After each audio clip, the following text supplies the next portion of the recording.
Seja bem-vindo a mais um Impressões. E esse programa será especial. Nós teremos uma entrevista com o governador do estado da Paraíba, Ricardo Coutinho. Uma oportunidade para fazer uma avaliação do ano de 2015 e também projetar algumas metas para o ano que vem. Governador, seja bem-vindo ao Impressões. Obrigado, Cláudio. É um prazer enorme. Bom, acho que não tem como a gente começar o programa até sem falar no que foi 2015 do ponto de vista da crise política que se instalou no Brasil. Como é que você avalia o desenrolar desse ano? Eu acho, Cláudio, que o ano de 2014 não fechou e o de 2015 também. Nós terminamos uma eleição presidencial no meio de uma disputa acirrada e isso gerou uma crise política de dimensões enormes.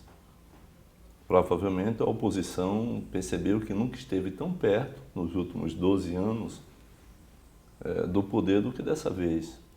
E, na minha opinião, exagerou, porque retirou do país a necessária estabilidade. Porque quando você retira a estabilidade política, você gera uma onda que bate diretamente na economia. E sem estabilidade na economia, não tem quem invista.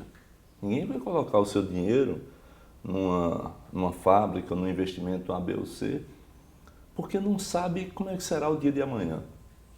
E o Brasil atravessou 2015 praticamente dessa forma. Uma crise política enorme, que tem seus dados, seu lado positivo, enquanto fortaleza das instituições.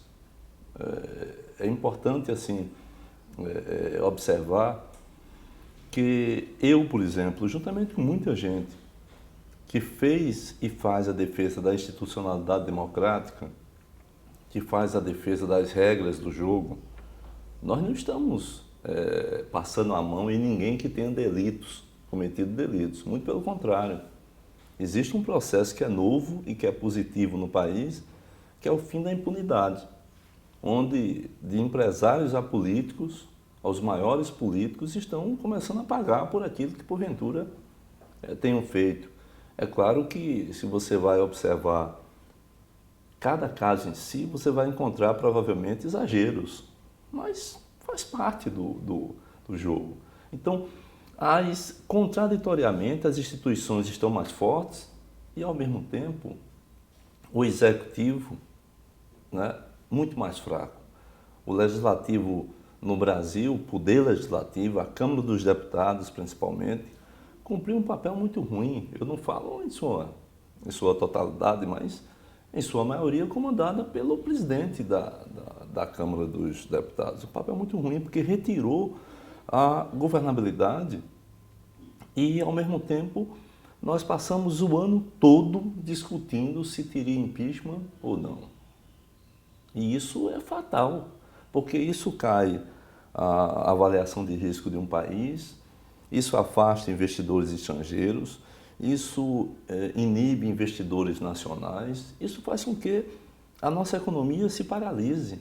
Então, a seu ver, foi a crise política que gerou ou esticou a crise econômica? Principalmente, né? Principalmente, porque é claro que nós temos uma crise econômica. É claro que durante os 2 últimos anos do primeiro mandato da presidenta Dilma, a economia fez muita coisa que não podia ter feito. Fez muitas concessões, renunciou à receita, enfim, fez coisas que não deveria ter sido feitas. E eu acho que o grande problema da presidente, eu disse isso a ela, tive a oportunidade de dizer, é que eu acho que ela tinha que ter aberto de uma forma bastante clara e objetiva essa situação com a população. Porque as pessoas, no mínimo, tiram direito a saber, né?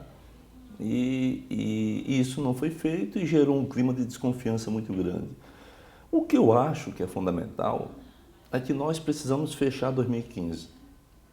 E fechar 2015 significa proteger as regras do jogo democrático, né? Quem ganha eleição tem que governar. Se você não tem um crime pessoal contra você, porque o impeachment não é de conjuntura. Você não faz impeachment contra um partido. Você não faz impeachment contra um sistema, contra a impopularidade. Você faz impeachment contra a pessoa, né? E se você não tem um crime contra a pessoa da presidente, um crime claro que permita-lhe retirar, digamos assim, o mandato conferido pela maioria da população. Isso tem que ser afastado para que a gente possa cobrar outras coisas. Porque quando você tem isso no meio, você não consegue cobrar outras coisas. E o Brasil precisa voltar a investir, precisa ter uma estratégia clara de ajuste fiscal, que eu chamo ajuste fiscal moderado num determinado tempo. Não dá para poder você apertar o gargalo e ir em busca de metas, mesmo que isso inviabilize o setor produtivo nacional. Eu preciso ter muito cuidado com isso, porque é o que nós estamos vendo. Os estados e municípios sofrendo muito em função da queda da arrecadação, que já vem da baixa do consumo e que ocasiona a baixa da produção. Como é que o estado da Paraíba conseguiu atravessar esse ano? Que medidas o seu governo teve que tomar para poder passar por esse ano de crise? Cortes e mais cortes, né? Na verdade, desde o início da gestão, em 2011, que eu tenho adotado uma série de medidas para poder racionalizar a aplicação dos recursos públicos.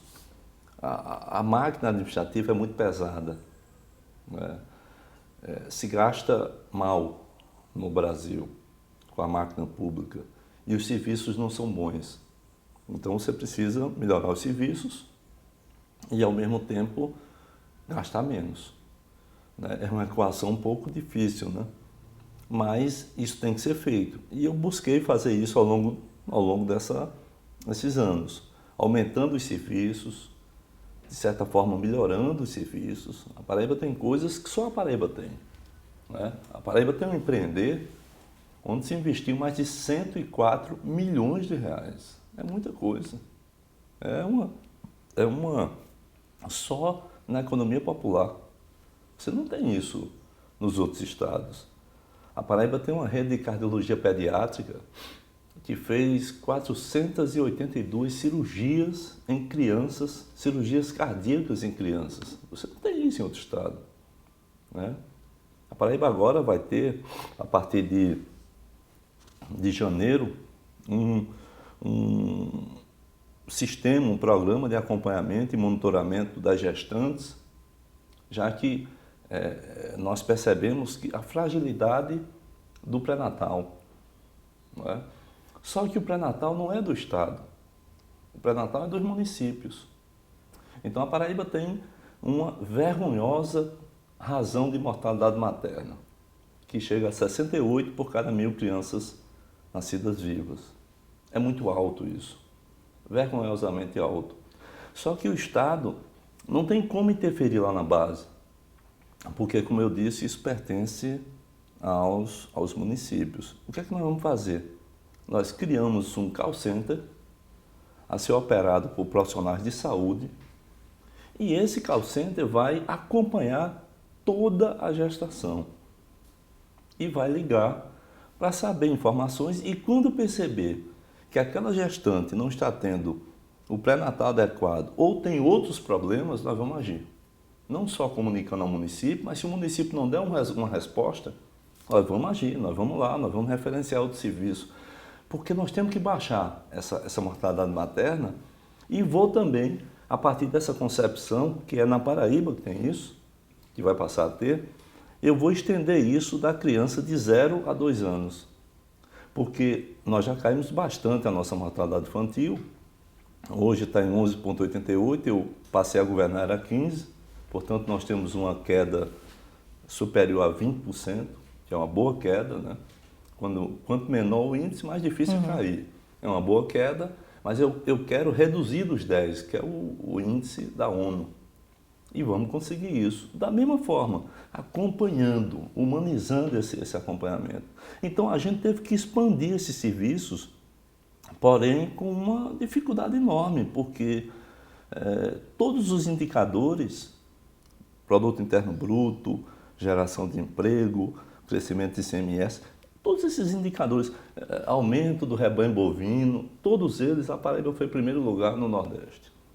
Só que nós, só para completar esse raciocínio, só que nós percebemos que ao longo de 6, 7 meses, todo esse esforço que a gente tinha feito começou a ser corroído pela redução drástica das receitas, particularmente do FPE e também do ICMS depois com o impacto. O FPE é muito mais, o ICMS menos, porém nós chegamos a uma situação de dificuldades. Uma coisa era quando você tinha um Estado, o país crescendo 5% do PIB, 7%, agora o país mergulhou em menos 3%. Né? Isso afeta os estados. E nós tivemos que fazer um esforço fenomenal para manter os compromissos em dia, particularmente a folha pessoal. Bom, nós vamos fazer um breve intervalo, daqui a pouco vamos falar também sobre notícias boas, os grandes eventos que a Paraíba sediou e outros assuntos relacionados à gestão nesse ano de 2015.